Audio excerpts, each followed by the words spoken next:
Senator Alex Padilla. Been this budget bill. It's been advanced to the Senate out of the House. It's been supported by two local congressmen here in Kern County in the Central Valley, and David Valadao and Vince Fong. I imagine that your vote on this will not be a yes vote when it makes its way up to the Senate.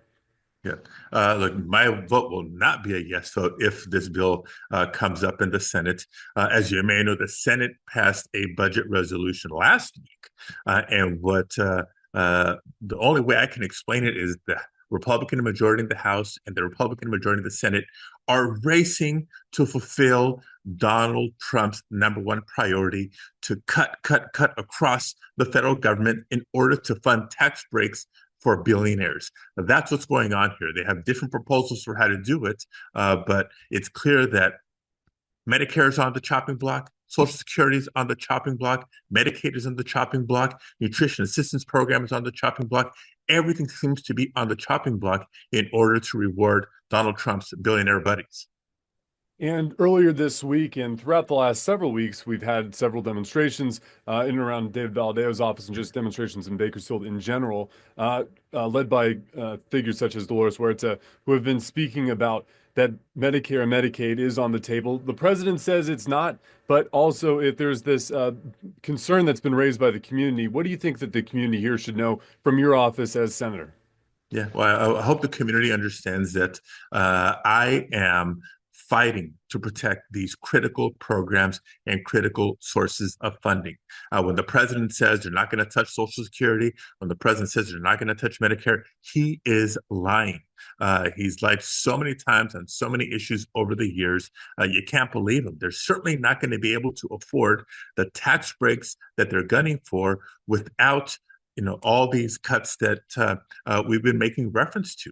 And just look at what he's done since he became president, right? The richest president in American history has empowered the richest person in the world to take a chainsaw to the federal government.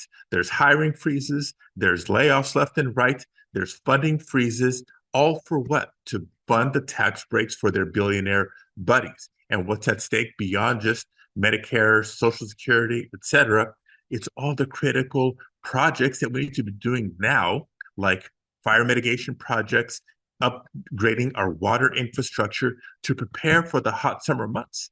But our risk now in the summer is heightened because of the bad moves being made by Donald Trump, Elon Musk, and the Republican members of Congress that are enabling this reckless behavior.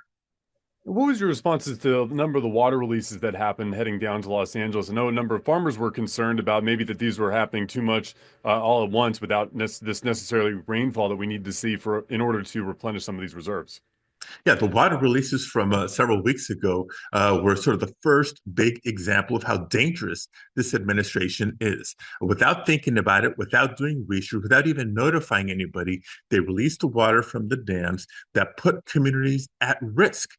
Normally, when you have releases like this, you give water managers and local communities a heads up because of the real threat to flood actual communities. Number two, when he said this water was being released to help with the situation with the Los Angeles fires, it couldn't be further from the truth. He lied. That water could never have made it to Los Angeles from where it was coming from. And number two, the fires were already out. So he was trying to prove a point. And guess what? That is such a big amount of water that come the hot summer months when our communities and our growers need that water, it's not going to be there for them. And what was your reaction to being on the ground? I know you've visited in the area as well from these devastating fires. And of course, with an extended fire season like what we have now, we already saw fires burning in Kern County last May. This is going to be a very brief turnaround to potentially another fire season in the months ahead.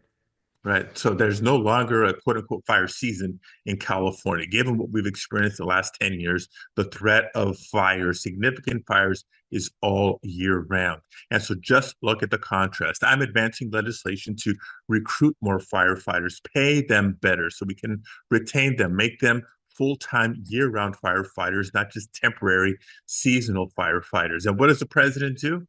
He welcomes federal firefighters back home from fighting fires in Los Angeles, working for weeks on end with an invitation to resign. He wants to cut the federal budget to fund tax breaks for billionaires, and he's putting, all of us at risk if we end up with less firefighter personnel and firefighting capacity. And my last question for you on this topic will also be just on what you would like to see from some of these Republicans that sit on these very tight seats in California. There are several of them, of course. Congressman Valadao is in this area. We're speaking with him later today. What is your message for when it comes to other things that Trump may have in his agenda, or if this budget bill goes back down to the House once again, on just the ways to vote and how to think about what the legislation is that comes in front of them? Yeah, look, my message to Republicans in Congress, both the Senate and the House, whether you're in a very safe Republican district or a swing district, it doesn't matter. You should be more loyal to your constituents than to Donald Trump and these attacks on our communities. Pleased to be joined by Representative Dave Valadao. This has been quite a week as far as what's been voted on, what's not been voted on down in the House. Yesterday, everybody was following this budget vote. We knew that there were some holdouts from the conservative wing. What happened, I guess, in that little bit of time to kind of switch over, and why were you in support of this budget resolution that is the Trump-sponsored one? Well, I guess from the far right, it was that they didn't really cut enough, and then some of us on my side, and I gave a speech just before the vote about my concerns of where this could go, and addressing a little bit about some of the things that are being said out in the world about what is actually in the bill and what's not. But it unlocks us our ability to move forward with budget reconciliation, which will allow us to get the tax bill extended that we passed in 2017 that people in the district are enjoying as we speak. Right. And at the same time, you've had a few protesters who are concerned about potential cuts to Medicare and Medicaid. The president has said not touching it. If anything, we're going to look for fraud within the system already. Do you feel confident that he'll keep his word on this promise? Well, one, the protesters are speaking on assumptions. They're following talking points from political campaigns, and it's a sad reality that they actually have not read the bill. The bill's only like 45 pages. Medicaid, Medicare, none of those things are even mentioned. The word is not even in the bill once. So they're assuming that the current form of what is out there could potentially make it forward and that the target will be Medicaid. I think those assumptions are wrong. The president does not support that. Neither does the Senate, neither does the majority of the House.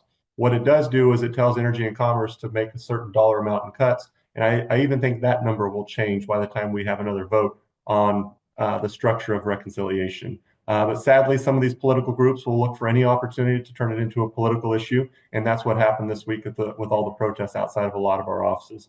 But the piece of legislation will allow us to continue the positive tax bill that we passed that has a direct impact on people across the district. I mean, 90% of the district will double, their tax burden will double if we don't pass this bill. I was speaking with Senator Alex Padilla before speaking with you today. He said he hopes that congressional Republicans, not only in what those quote unquote swing districts, but districts throughout the state and country will do what's in the best interest of their constituents when it comes to bills like this and other measures proposed from the Trump administration. What say you on your vote on this? Well, making sure that we get a common sense tax policy is very important. Now, as far as all the attacks, I mean, if the senator wants to be political and make this a political issue, we've seen that before, and we're going to deal with that. But the reality is what it's being painted as and what's actually in the text of the bill are two very different things. And I think the political side needs to be honest with the world, read the actual bill. No mention of Medicaid is in the actual bill, and a lot of us are opposed to any sort of cuts, including the president. And I would encourage anyone who's in opposition to the bill to reach out, be supportive in some way, and find some way to be supportive of moving a path forward on the things they agree with. And we welcome that input and that support. And then let's move on to something that you're looking to pass and something that is related to these fields that people are saying you're going to be trying to cut, which is your legislation on strengthening healthcare workforce throughout the Central Valley. Can you tell us a little bit about what's in this piece of legislation and some of those members that you're working with to get this thing passed? So Conrad 30 is just a program to make sure that we have the ability to bring doctors in. I mean, obviously in the Central Valley, we struggle to bring doctors, and we would love to have American-born, American-raised, especially in the Central Valley. Continuing to bring doctors that are grown in the Valley to serve their communities would be best. But we have a shortage of doctors, and so Conrad 30 is just the opportunity for us to find and allow guest worker visas for those who want to come in and be doctors and help serve our communities. We need to lighten the burden, and this is one of the ways to do it. And so it's just another tool in the toolbox to help deliver for healthcare for our communities. And then moving on to transportation and energy, and what was can only be described as a hectic press conference last week at Los Angeles Grand Central Station. One I'm sure that you didn't enjoy not being at. We had dinosaurs that were protesting. You had lots of other people yelling behind a black cloth. And they were protesting this review, a compliance review of high-speed rail put on from the Trump administration, Secretary of Transportation, of course, looking for any misspending, we should say, or any shady things that come out of the way that California's handled the. By the way, I wish people would see how much you're smiling as I'm doing this summary to you. Just this overall look at what's going on with high-speed rail in California. What do you make of this from the Trump administration and from congressional Republicans in California that are pushing for this and pushing for this review of the billions of dollars that go in from the federal government? So you have to remember that this project started off in 2008 as a 33 billion, 800-mile project, and now it's down to 300 miles and over $100 billion. So the change has been astronomical. And for anyone that wants to talk about being efficient and delivering for their taxpayers, this is their taxpayer money that is going in to pay for this, that should be going towards things like healthcare or other modes of transportation that people actually use, or making sure that we have a strong education system. But no, they chose to waste this money. And so the Trump administration is making sure that they're using this money as efficiently as possible. Now, any supporter of the high-speed rail that is opposed to this does not truly support the project. If you want your project to move forward and be successful, you want it to be efficient, you want to deliver and have a good reputation with the taxpayers. This project does not. And as soon as they lift the covers on this one, they're going to see how big of a disaster and how poorly run this project is. And sadly, it's a project that probably should have never moved forward. We should have used that money for water infrastructure. We should have used it for something that we desperately need. And I think we're going to learn more and more as to how bad this project has been this entire time as this investigation continues to proceed. And then one last question for you, just since you mentioned water infrastructure. I spoke with Senator Padilla about that as well, and I think he wants to see maybe a better federal and state partnership than what currently exists. And I know that he's thinking of it from the water releases that the Trump administration had done earlier on. I imagine you're thinking of it from the other end of it, from Governor Newsom and through this administration. It's been a difficult time, I know, at times trying to get to work on particular reservoirs that you want. But I know last time we spoke, you'd think that there's some common ground there. Do you think that this is something that can happen during Governor Newsom's tenure as governor, or something in the next years that people in California will actually see the water infrastructure built? Well, and what's going on right now at the federal side is you are seeing more water delivered on the Central Valley project, which is a federal project. And Bureau of Reclamation under President Trump has delivered more water for the Central Valley. Yes, I'm sure the Democrats want to sit here and spend time on talking about the releases that happened on the two reservoirs on the east side of the valley, but that went on for 2 days. And now we've had weeks of pumps delivering more water into storage San Luis Reservoir, and more water now into the Central Valley with the Central Valley project dialing up those pumps, and we're actually getting a higher allocation. That's a positive that they should be bragging about and celebrating. Governor Newsom chose to capture a little bit more water in the height of the situation going on the east side of the valley, try to get a little political attention on it, but he only ran those pumps for a couple days just so he could send out a press release. He should be running those pumps today, but he's not, and that's a problem. So he used the press conference, used the press release to try to say something he's not doing, but he's not delivering on that. We need to dial those pumps back up, because the American people have to know that there are two sets of pumps in the Delta that move water into the valley. There's the federal pumps that are pumping at a higher capacity today because of President Trump and the Bureau of Reclamation. And there's the state pumps that are pumping at a lower amount when they have the ability to pump more. And those pumps, the state pumps, are the ones that really deliver for Kern County, and those should be dialed up. And I would hope that if Governor Newsom was serious about delivering water, he would turn those pumps up today. I'll start by letting you know that we spoke with Senator Alex Padilla earlier today, and he was talking about water infrastructure and water storage. He was criticizing President Trump's release of some water during the firefight that was going on down in Los Angeles as it related to handling that fire. But I know it's been a back and forth issue, because I know that Representative, you and many others have been calling on the Newsom administration for some time to deliver better water infrastructure. What say you, in the wake of these fires and, of course, in preparation for this next fire season, to be active in collecting water? Well, the fact that we have the President of the United States actively engaged, wanting to modernize our water delivery system in California, we haven't had that ever. And so that is an extremely positive relationship that we're going to continue to foster. The president and his team want to help the Central Valley. They want to help Southern California. We need to invest in water storage. We need to move more water when we have it. We just had significant rains, and the state of California should be matching the federal system in moving more water. And so we're going to push the federal side. We hope that the state will conform, and then we need to coordinate the operations of the state and federal system. This is the impetus of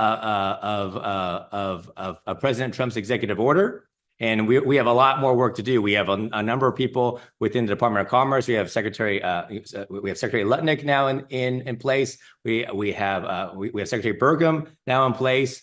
So we have a lot of engaged individuals, especially the President of the United States, that's going to move more water to the Central Valley, and that's a plus. As it relates to yesterday's budget vote, I know that it looked like there wasn't enough support initially. Then a few of those more conservative members decided to jump on with this budget resolution. Why was this important to pass in the House? Well, we had some excitement last night. There was a lot of people that are providing additional input on how to make this budget resolution better. But last night's budget resolution vote is the critical first step to deliver the priorities, not only for the Central Valley, but for America. We have to ensure that we provide tax relief on a permanent basis. We have to expand energy production. We have to invest in water infrastructure. We have to revitalize our economy, secure our border, invest in our military, and ensure that there's accountability in our government. And so this framework is going to be the critical piece. Now we go into negotiations with the Senate. So there's going to be some give and take, but once we get the House and the Senate together to hammer out a final budget resolution, then the real work begins to reconcile and find those savings and make those investments so that we can deliver for the Central Valley and for the United States. Main criticism from Democrats comes of this potential cut to Medicare and Medicaid, although the president has always said that will not be touched. Those are his words. And what makes you think that Democrats are doubting his word when it comes to this issue, and this being their main criticism of this budget resolution? Well, I think it's hard when the other side wants to demonize everything. But again, when you look at the budget resolution, there are no specifics. That the importance of this budget resolution is to give instructions to the committees to find savings, to make investments, and then those are the budget. That's the budget framework that the committees will do. So the president has been very clear that he does not want to change Medicaid and impact it in any way. And so look at the details. I think that the interesting thing about those who are criticizing the budget resolution is that they have not read it. And so I encourage everyone to look at the budget resolution, look at the framework that's in place. That is going to be the outline. And then, of course, the work will begin to flesh out those specifics. And I know that's one of the things, too, that the president was really keen on, which is the fact that, okay, we're not going to touch the benefits, but they're going to crack down on fraud. And of course, that's maybe a way to cut down on some spending as well. Can you talk about, the importance of this for being a time to somewhat reform Medicare and Medicaid without impacting those benefits to, of course, those several that rely upon these insurance plans and these care plans in the community? Well, the president has been very clear that he wants to do a full assessment of every agency in the government and look for waste, fraud, and abuse. And so that's the thing. That's what we're focused on, and that's going to be one of the key essential parts of this discussion. But again, when it comes to Medicaid, the president has been very clear. So again, there's a lot of people that are throwing out those words, but read the budget resolution. None of those things are ever mentioned in it. But we have to tackle our national debt. It's unsustainable. The interest on the debt is 16% of federal spending, and it's growing. So we have to get our fiscal house in order. That's why it's so important to have transparency. I fought for budget transparency in Sacramento. I want every single Californian to see every single program, every single expenditure down to the penny. And that's what's happening right now. The president has asked for a review of every single program in every single agency in the federal government, which he's asked to do, and he's releasing that information for every single American to look at. And of course, we have to secure the border. We have to deal with the crisis that's happening, the crises happening around the world. Invest in our military. We have to revitalize the economy. That has been an issue that comes up every single time. The fact that there is a tax cliff where taxes will go up if we don't act, that's unacceptable. And so we need to act and act with a sense of urgency. And this is part of the full conversation with the budget resolution. But there are a lot of people who don't agree with the president, who are trying to use scare tactics and demonize people they don't agree with. But at this critical time of our country, we need to come together and solve these problems in a significant and substantial way. One of the things that you were at last week, a big event, was at Grand Central Station, Los Angeles, with this high-speed rail overview and this compliance review that will be coming from the Secretary of Transportation, Sean Duffy. This was for people who watched the press conference, and we aired your words that you spoke with Alex Michelson down in our Fox Los Angeles affiliate about this. Why was it so important for you to be at that press conference, knowing that you were probably going to get those protesters that eventually did show up there? Well, if we're talking about getting our fiscal house in order, we need to look at programs and evaluate them objectively. And the fact that there are grants to the tune of $4 billion from the federal government that is slated to be wasted on this failing project is something that we need to stop. And the fact that the state of California is relying on a federal bailout, that's unacceptable. And Governor Newsom is wanting to spend $1 billion a year of state tax dollars to try to salvage a project that starts in a field outside of Bakersfield and ends in a field outside of Merced. Look, there's been 8 business plans that have been done since 2008. There has been an independent audit by the Inspector General that just came out, and the pattern has been consistent. Cost overruns, structural mismanagement, unrealistic ridership numbers, delays. We need to stop this project and begin to prioritize the taxpayer. And Governor Newsom had come down to Kern County a month ago. I had asked him about ways that taxpayer money could be spent in California and through those federal grants as well, as it goes to the means of lowering down the cost of energy, especially oil, and increasing drilling, one of the major industries that's here in Kern County. He says it's impossible to do that because he was only referring to 1/3 of that spending, which is just what was passed in that proposition several years back, which of course allows for some spending of taxpayer dollars from the state to go towards that money. But there's still that 2/3 other, are those 2 other prongs there, which is the cap and trade. Then of course there's this federal spending. Do you think that this is maybe a wake-up call to him as well, that maybe this is a project that won't have, or that has to, if not overhauled, has to be changed in some sort of way to make it more affordable for taxpayers, even if it's a longer deadline that it has to hit? Well, the governor knows the problems with this project. He even outlined his concerns years ago in his first term as governor. But look, this project is a fiscal nightmare. The governor is spending in his own budget $1 billion a year on this failed nightmare. And then you have you have the federal government that should not be spending billions of dollars to bail out this project. And so we're going to stop it. There should be no more federal dollars. There's no private investment, which was promised in 2008 to Californians when this project started. I mean, just look at this project from the beginning. It was promised to be a $33 billion project that went from Los Angeles to San Francisco to be finished in 2020. We are now in 2025. This project has ballooned to $128 billion, and there has been no realistic plan to get this completed. And so I said this to multiple media outlets, and I'll say this to the viewers tonight. If I were to present to every single Californian $128 billion to be invested in our community, in our state, high-speed rail and the High-Speed Rail Authority, this project would not be in the top 1 millionth priority. There are other priorities that are more important, like preventing catastrophic wildfires, building more water storage, improving our roads, building more highway capacity, hardening our supply chain, securing our border, investing in the Medicaid system, supporting our hospitals. The list goes on and on. So if I were to present this to anyone with any objective perspective, there is no reason why we should be spending billions of dollars on this wasteful project. We should be investing it in other things. Representative Fong, thank you so much for joining me today. Appreciate your time. Thanks for having me.